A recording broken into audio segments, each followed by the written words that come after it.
Quando o jogo vai para um lado que não favorece as suas características, você tem que se adaptar e entregar o máximo e querer ajudar o máximo possível os seus companheiros, e foi dessa maneira que eu tentei fazer, buscando talvez umas bolas mais longas, porque estava difícil de jogar curto.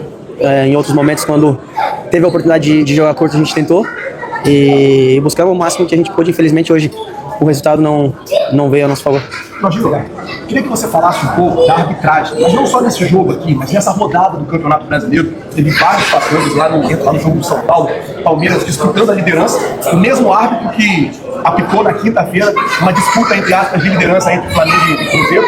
Hoje o mesmo árbitro lá, um pênalti claro pro São Paulo que não foi dado, uma expulsão, duas jogadas que caberiam expulsão, o pisão do Gustavo Gomes e a cotovelada do Anderson também, que o árbitro chamou. Queria que você fizesse uma análise, nesse tempo que você está aqui, um pouco mais de 4 meses, da arbitragem no Campeonato Brasileiro. O que você está achando assim, desse novo momento da sua carreira e como você acha que a arbitragem está interferindo nos resultados aqui?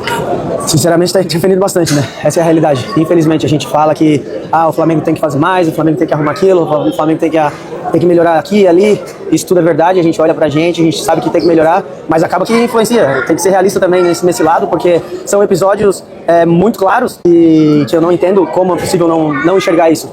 E aí acaba prejudicando o trabalho que todo mundo vem fazendo, todo mundo vem se dedicando tanto e infelizmente eu acredito que a gente vem sendo prejudicado muito.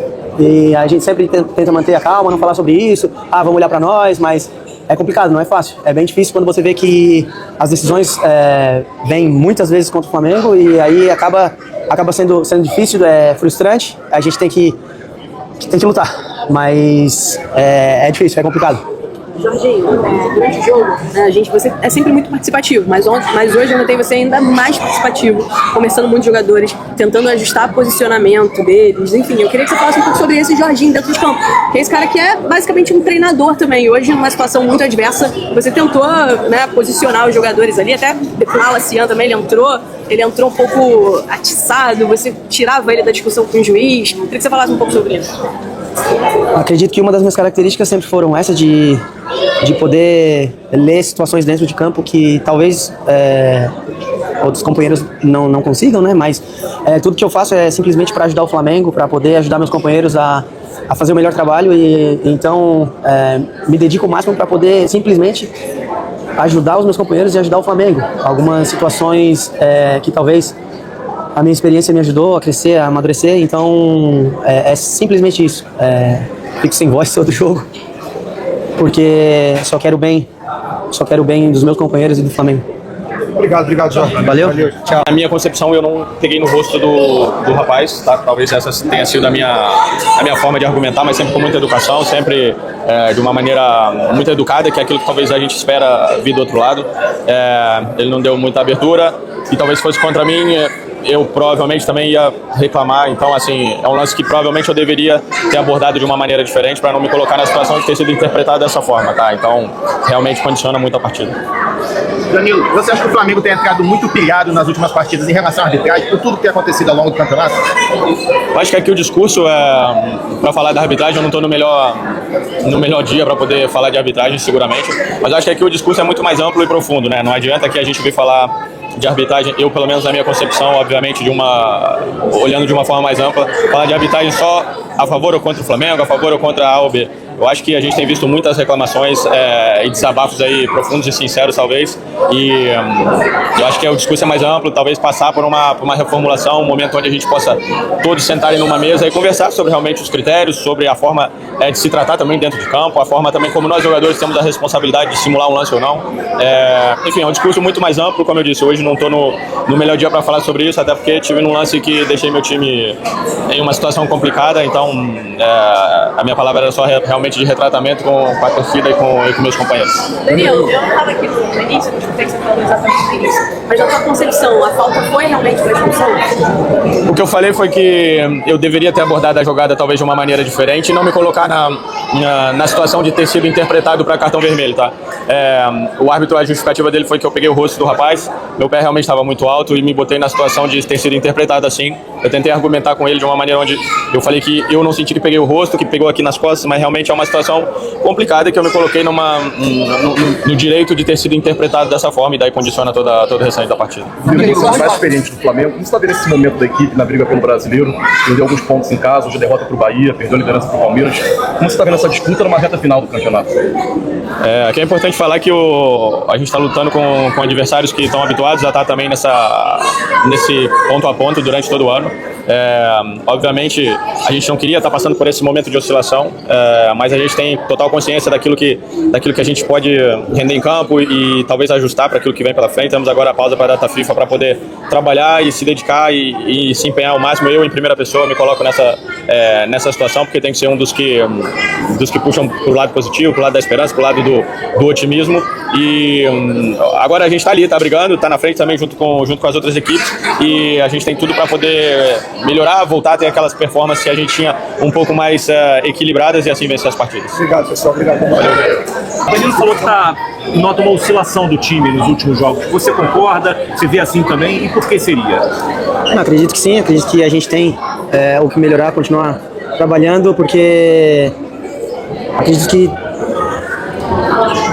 no momento que os resultados não chegam, é crise, né, em qualquer lugar. Então, agora é o momento, como eu já falei antes, de estar unido, continuar trabalhando, porque é uma coisinha aqui, uma coisinha ali, e no fim o resultado não chega e todos ficam decepcionados. Avaliar agora de cabeça quente o que é um pouco complicado, sinceramente, mas com certeza algo está faltando. Você acha que o time, de repente, está cansado, perdeu um pouco, mudou talvez alguma maneira de jogar e isso tenha influenciado? Talvez, como eu falei, agora é analisar o que é. Cansaço não acredito tanto que seja, sinceramente, porque você vê, querendo ou não, a intensidade quanto que o time corre e o tanto que o time se entrega. Então, essa questão do cansaço não acredito tanto que seja. Pode ser algo mais no detalhe que possa estar fazendo diferença. Jorginho, você é um cara muito técnico, que domina muita bola, gosta de sair jogando, mas hoje eu senti que você teve muita dificuldade por conta do gramado. Eu queria que você falasse o quanto o piso do estádio hoje atrapalhou o seu jogo e também o jogo do Flamengo. Não digo nem o peso do estádio, mas sim do gramado, né? Em si, porque sinceramente estava em condições péssimas. Era bem difícil de jogar futebol. Obviamente que aí vai falar, tava pros dois lados. Sim, tava pros dois lados, mas acaba prejudicando o espetáculo do futebol, né?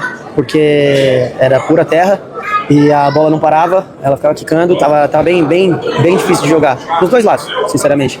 Mas como eu falei, acaba atrapalhando o espetáculo e o futebol em si pra torcida que quer ver futebol, né? Jorginho, fala um pouco pra vocês. Obviamente, o resultado que a gente não queria. Desde o começo da partida ali com 12 minutos, se eu não me engano, teve a expulsão do Danilo. Aí agora no final a gente estava começando a criar, até com 1 a menos, depois com 2 a menos criamos também. Mas pra gente ficar, eu acredito que é muito triste, porque quando você vê um campeonato brasileiro tão competitivo como é, com os de assustador, muitas vezes eu não sabia como estava sendo usado. A mesma forma, a gente não dava amarelo para eles, demorava 2, 3 vezes. A expulsão também não passava, dar um cartão amarelo para ele num lance de. Então, no jogo do Palmeiras a gente estava vendo também, teve uma assolada do Andreas Pereira que podia ter sido expulso, teve pênalti também que não apitam. Então realmente eu não sei qual critério é usado. Obviamente a gente tem a nossa parcela de culpa dentro de campo, porque a gente está aqui para conseguir os resultados, mas infelizmente os árbitros vêm dificultando bastante quando se diz respeito ao Flamengo. Ô Emerson, de que maneira vocês conseguem se blindar, o elenco como um todo, de toda essa questão da arbitragem para tentar evoluir na tabela? Isso é possível na sua visão? Eu não sei o que é possível fazer. A gente, se você for ver, a gente não é um time que xinga o juiz, que fica discutindo, a gente só pensa em jogar futebol. Não gostamos de falar da arbitragem também, mas sempre contra o Flamengo, a gente tenta fazer de tudo dentro de campo e a gente toma porrada. Quando a gente encosta é falta, amarelo, 2 expulsões. De verdade, eu não sei qual critério está sendo usado. Falando sobre esse assunto da arbitragem, além dessas questões envolvendo o Flamengo, ainda tem a arbitragem como um todo. E nessa rodada, em específico, o mesmo árbitro da última quinta-feira, que picotou o jogo diante do Cruzeiro, apitou o clássico do Palmeiras em São Paulo, e tem muita reclamação a respeito da arbitragem dele, expulsões que não aconteceram de jogadores do Palmeiras, pênalti que não foi marcado. Você está observando e avaliando a arbitragem como um todo nesse brasileiro. Cara, eu tava comentando, a gente vem da Europa pra cá e eu falo pra você, realmente eu tô assustado. Tô assustado com a falta de critério, com o nível da arbitragem. porque, claro, dentro do jogo você vai conhecendo os juízes, você vai sabendo como ele leva o jogo, tem juiz que para mais o jogo, que dá mais cartões, e realmente eu não consigo entender dentro do jogo qual o critério que é usado, e como você falou, tem um juiz que apitou o jogo hoje, do outro lado, e a gente estava assistindo, teve lance que é para vermelho, se fosse o Flamengo expulsaria, teve pênalti e não apita, com muito menos pra gente, o lance do Ayrton Lucas, o cara perto do corpo dá um pênalti, então muitas vezes a gente não consegue entender isso, muitas vezes o povo fala, isso daí é desculpa, não é desculpa, a gente nunca fala de arbitragem, a gente procura sempre jogar futebol, mas é o momento que a gente tem que falar, porque isso cansa, sempre é contra a gente e realmente isso é lamentável. Pessoal, obrigado. Não dá mais tempo, não, porque já tem uma reunião aqui. Pouco sobre a percepção que eu tinha quando estava na Europa, que se falava muito da arbitragem brasileira e eu não estava dentro e não percebia muito bem o que era. Hoje consigo perceber. Hoje não falo do jogo 2. O jogo 2 perdemos por culpa nossa, por erros nossos, embora aquela expulsão, como é óbvio, condiciona o jogo todo. Mas o que se passa noutros campos realmente vergonhoso. É vergonhoso. Nós tentamos falar com a CBF, com o Presidente da Comissão de Arbitragem, todos os fins de semana, todas as semanas, mas continua igual. O que se passa noutros campos deixa suspeitas do que é que se passa por trás. O árbitro que nos prejudicou na passada quinta-feira teve como prémio ir apitar o nosso rival e fez o que fez. Alguém tem que vir falar da CBF, tem que vir falar sobre isto. Nós não podemos fazer mais do que estamos a fazer, que é conversar com eles, é falar com eles, é mostrar os lances que nos prejudicam e não tem nada a ver com o jogo 2, nada a ver com o jogo 2. E depois vemos os nossos principais rivais serem ajudados da forma como são. E isso desvirtua a competição e faz com que aquilo que eu ouvia quando estava na Europa, e acho que hoje um jogador nosso também já disse isso, que nunca viu coisas como estas nos tempos que teve na Europa, alguém tem que tomar uma posição e esse alguém não pode ser o Flamengo não pode chegar e invadir a CBF e dizer que não, tem que a CBF vir explicar o que é que está a passar, porque é que os critérios são tão diferentes, porque é que uma coisa que é falta num jogo já não é falta no outro, porque é que o VAR não intervém mais vezes, não é mais vezes, é quando tem que intervir, não é? E intervém em coisas que não devia intervir. Será que é por ser sempre com um adversário, ou para um adversário? Será que é por falta de qualidade? Não, tem que vir explicar o que se passa aqui, tá pessoal? Tá. Doutor, as suspeitas que você falou são sobre o favorecimento para o Palmeiras? Basta vocês verem o que se passa. Eu não estou a acusar ninguém. Agora, como até estrangeiro, isto não me cheira bem. Não me parece que seja só falta de qualidade dos árbitros. Porque eles apitam de uma maneira quando vão a um sítio e depois apitam de outra maneira quando vão ao outro. E isto prejudica-nos, prejudica o esforço dos nossos jogadores, sabendo nós que também temos que melhorar muita coisa e que não estamos a fugir às nossas responsabilidades. Agora, nós temos que trabalhar, temos que fazer o nosso, mas agora não podemos estar sempre a ser prejudicados e ver os nossos rivais serem beneficiados. Isso não. E não podemos calar isso e alguém, eu não sei como resolver isso, mas alguém vai ter que vir explicar o que é que se passa.